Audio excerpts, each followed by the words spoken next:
ये video Iraq से America के इनखला की कहानी बयान करती है और इस फैसले के पस मंज़र, असरात और तनाज़ात को उजागर करती है।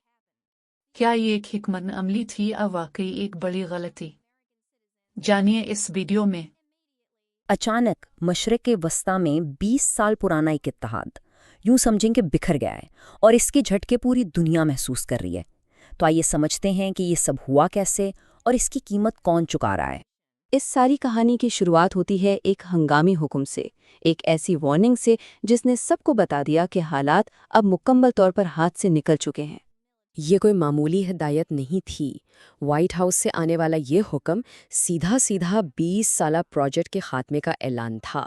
सोचे ज़रा, इराक जो कभी अमेरिका का सबसे अहम इत्तेहादी था, अब इतना ख़तरनाक हो गया है कि वहाँ से निकलने के लिए फ़ज़ाई रास्ते भी बंद कर दिए गए हैं, सिर्फ ज़मीनी रास्ते ही खुले हैं।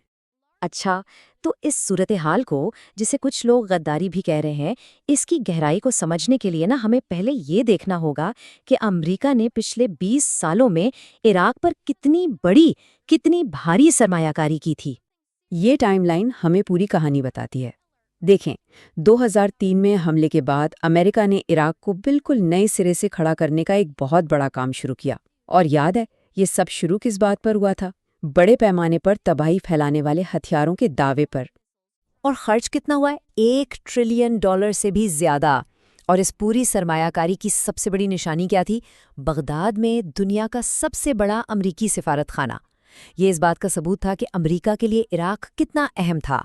तो सवाल ये है कि मकसद क्या था और आज हकीकत क्या है?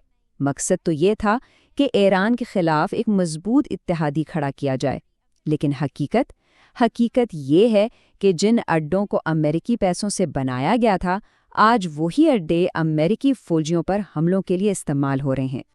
अब आते हैं असल खील की तरफ। वॉशिंगटन और तेहरान दोनों ने इराक में अपना असर रसूख बढ़ाने के लिए जो जंग लड़ी, वो दो बिल्कुल मुख्तलिफ हिकमत अमलियों की जंग थी।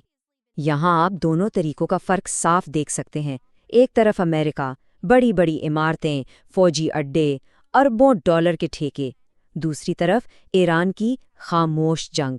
उनका तरीका था सब्र से काम लेना, लोगों से सकाफती और मजहबी रिश्ते बनाना। इस पर खर्च तो बहुत कम आया, लेकिन इसने ऐसी वफादारियां पैदा की जो अरबों डॉलर भी नहीं खरीद सकते थे। और ये एक जुमला ईरान की पूरी हिकमत अमली को बेहतरीन तरीके से बयान करता है कि जब अमेरिका दुनिया का सबसे महंगा सफारत खाना बना रहा था, तब ईरान घरों में बैठकर लोगों से रिश्ते बना रहा था। उन्होंने लोहे और कंक्रीट पर नहीं, इंसानों पर सरमायाकारी की। और फिर वो वक्त आया जब अरब लीग ने इराक से कहा कि वो अपनी सरजमीन से होने वाले हमलों की मजम्मत करे, लेकिन बगदाद बिल्कुल खामोश रहा। और ये खामोशी किसी भी बयान से ज़्यादा बुलंद थी। ये एक वाज़ेह पैगाम था कि इराक अब अपना रुख बदल चुका है।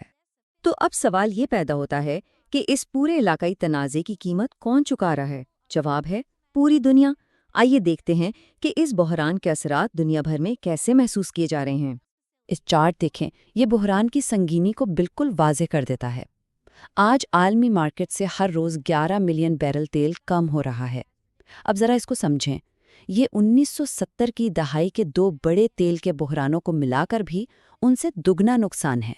पहली बड़ी वार्निंग आई है गोल्डमैन सैक्स की तरफ से। उनका कहना है कि अगर आबनाए हुर्मज़, जो दुनिया की सबसे अहम तेल की गुजरगाह है, वहाँ कोई भी मसला हुआ तो तेल की कीमत सीधा $147 फी बैरल तक जा सकती है।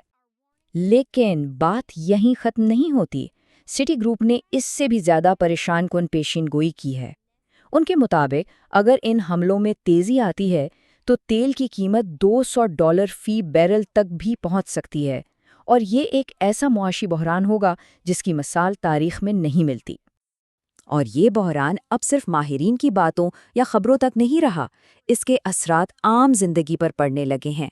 दुनिया भर की हुकूमतें अब हंगामी इक़दामात उठा रही हैं। श्रीलंका में देखें तो QR कोड से पेट्रोल मिल रहा है। पाकिस्तान में हफ्ते में काम के दिन कम कर दिए गए हैं। ये वो ठोस मिसालें हैं जो बताती हैं कि ये बहरान कितना हकीकी है। तो ठीक है, ये तो हो गए फौरी असरात, लेकिन सवाल ये है कि लंबे अरसे में इसका क्या मतलब है? ये बहरान हमारी दुनिया को कैसे बदल रहा है? یہاں ایک بہت بڑی بات سمجھنے کی ضرورت ہے۔ یہ جو کچھ عراق میں ہوا یہ صرف ایک ملک کی کہانی نہیں ہے، یہ ایک پورے ماڈل کی ناکامی ہے۔ وہ ماڈل جس کے تحت آپ کسی ملک پر حملہ کریں، اس کی حکومت ختم کریں، فوج کو اپنی مرضی سے بنائیں اور پھر وفاداری کی امید رکھیں، یہ سب کچھ اصل وقت میں ناکام ہو رہا ہے۔ اور اسی لیے یہ سمجھنا بہت ضروری ہے کہ یہ کوئی وقتی مسئلہ نہیں ہے جو کچھ مہینوں میں ٹھیک ہو جائے گا، نہیں، یہ ایک بنیادی تبدیلی ہے۔